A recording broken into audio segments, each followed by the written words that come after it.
All right, y'all. Welcome back to the channel. This is Randall Branch Media. Today, I want to talk briefly about why I train twice a day. On the days I train, just just want to say I don't train 7 days a week. I train about 4 to 5 days a week. But on the days I do train twice. So in this brief video, I just want to briefly tell you guys about why I do that and what I've been noticing since I've been doing that since over the summer. I started around June after I got out of school. So I just want to talk to you guys about that for a little bit. So the topic came up because people always ask me like what my training split is, like what muscle groups I train together, like splits, how long, like sets. People just ask details and stuff about my training. And if you guys do want my training program, you guys can find it on my website, Project Separation. And if you guys want me to create a custom training program for you, I can also do that as well. And that's available on my website. But specifically why I train twice a day. So number one, I love working out. And the nucleus of this video, or the main message of this video I want to be is, I want you guys to understand that most people do not like working out. I don't think people understand that. You guys need to realize that even the people who do work out, most people work out because they feel like they have to and they feel obligated to, just due to like the societal pressure of maybe being healthy or maybe having a friend that works out, maybe being on social media, a lot and seeing people working out, etc. Most people that do work out don't have a genuine zeal for working out, aren't extremely passionate about physical activity. You know what I'm saying? Whether that be within weights, within running, swimming, boxing, like any activity. Most people are lazy.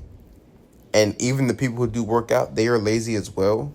Most of them are lazy, and most of them are looking to do like the bare minimum so that they could have the body and be able to say that they work out, but they're not really looking to excel and really pursue excellence within the physical wellness sector, which is what I talk about, is pursuing excellence.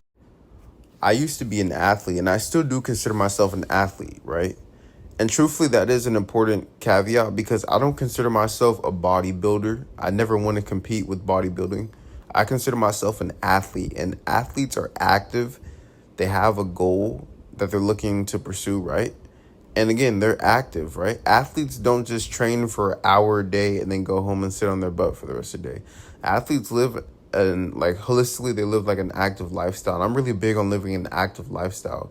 So when I'm training twice a day and I'm walking 20,000 plus steps a day on my training days, and even on days I don't train, my goal right now is 17.5K steps, which is what I'm getting. And I'm looking to bump that up to 20,000 on my rest days and 25,000 on my training days eventually. But right now, I'm where I'm at, right? And I'm training twice a day, like I said. And again, my training sessions, I'm not in the gym doing low volume for 30 minutes. Like, I'm in there for a few hours at a time, right? I'm very active. So I'll be honest with you guys. If my goal was just to build as much muscle as possible, I do things differently. And I tell guys and even women that talk to me, like, for a lot of us, our goal isn't necessarily to build just as much muscle as possible. Like, if every decision I made was based off of just building as much muscle as possible, I would walk less, because truthfully, walking 20,000 steps can be a lot for most people. And even sometimes for me, like, it is a lot for me on some days. And it's possible that if I cut my steps back to like 5,000, I'd have more energy to push in the gym. That's very possible, right? Because I wouldn't be pulling from my recovery bank as much. Also, it's also possible, you guys know I'm natural. Well, it's not possible, it's definite that if I took steroids, I'd have more muscle, right? It's also true that if, you know what I'm saying? Like, if I did certain things, I'd have more muscle for sure. But I don't make every decision off of just adding the most muscle to my frame. Now, is adding muscle to my frame important? Yes. But again, I'm not a bodybuilder. I consider myself an athlete. And my main goal is to have an athletic physique, right? A nice, proportional, aesthetic physique. Is to be healthy, internally, and is to continue to live an active lifestyle even post-college, when most people start to slow down and stop being active, right? So those are my goals, right? Be active. Another thing I want to talk about briefly is calories. You see a lot of dudes, their maintenance is like 2,600. I'm 6'2". I'll even run into some dudes who are, 6 foot, 6'1", 6'2", and their maintenance is like 3,000 calories. because of my activity, my maintenance is like somewhere between like 39 and like 4,300 calories on most days, which is a pretty high maintenance. You know, it's not the highest maintenance, but it's pretty high. And that's due to my activity. So what does that allow me to do? It allows me to eat more food. You guys know I don't like cheat meals. I'm anti-cheat meals and anti-cheat days and stuff like that. But I'm also not pro calorie pinching. Like, yes, eat healthy. Yes, track your calories. But I don't believe people should just be eating 2,000, 2,200, 2,300 calories for the rest of their life. Male or female, because that's even pretty low calories for females too. I would like to see females getting over 25 and males getting over 3,500 calories for the most part, right? And you could do that by just being more active and training your body to need the calories that you would then take in. So preaching active activity, whether that be with walking more, working out more, just moving more, moving your body more. Okay, I just had a timer go off on my phone. My bad, y'all. But yeah, just teaching your body to need those calories is good because it allows your, I mean, obviously if your maintenance is higher, that means your metabolism is in a good spot, right? And it just allows you to eat more food, which is good, which then again causes you to be able to train harder and stuff like that. And it's almost like feeding into each other, right? You eat more so you could train more, and you could train harder, and you could train for longer. And then when you do that, you could eat even more. And you're almost like building your metabolism, building your maintenance calories, building your work capacity in the gym and within physical activity in general. And it's like just taking a holistic approach to building your body, number one.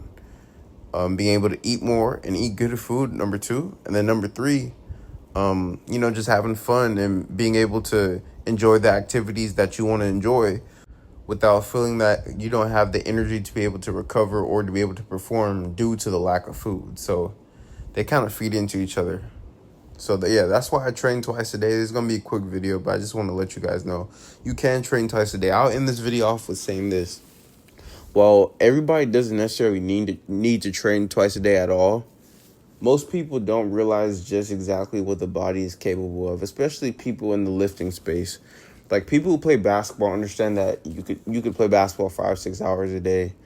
People who swim, they understand you could swim for longer. People People who do other physical activities understand that the body is capable of much more than the average person believes. But for some reason, when it comes to lifting weights and like specifically lifting weights, people like to act like the body is just some soft, some soft organism that needs to be babied. Like, no, your body, it could take a lot, it could take what you give it. And your body is also an adaptation mechanism, meaning that you could teach your body to be able to keep up with the demand that you give it. So yeah, something like walking 20,000 steps might be pretty taxing when you first start off, especially if you're coming from a lower number.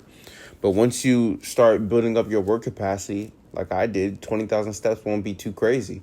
It might hit you a couple days, but it won't be something where like every day your feet sore, your knees are sore and stuff like that. Yes, training twice a day might be a lot if you're only used to training once or twice a week.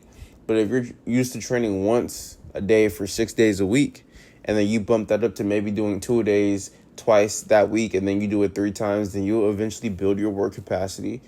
And again, your body is an adaptive mechanism, and it will adapt to the demand that you're giving it, right? So this is going to be a quick video, y'all. This is just a few reasons why I train twice a day. The biggest reason I'll leave you guys with out of the main ones that I mentioned is that I just enjoy training. And, most people you run into, they don't enjoy training. Somebody could train every day, or not every day, but somebody could train like 3-4 days a week for years and still not enjoy training. It's rare that you run into somebody that genuinely loves moving their body and being physically active, not only in the gym, but also outside the gym. So when you do run into somebody like that, which is like me, and they train a lot, it shouldn't be a surprise because this really is a passion for me. And I really want to get into the best shape of my life and have the athletic build I'm going for. And if you guys want help getting in shape as well, you guys could follow me at Randall Branch on Instagram and check out my website. I would love to help you guys out. But yeah, this is a video why I train twice a day, and I hope you guys have a good day. This is Randall Branch Media, and we're checking out.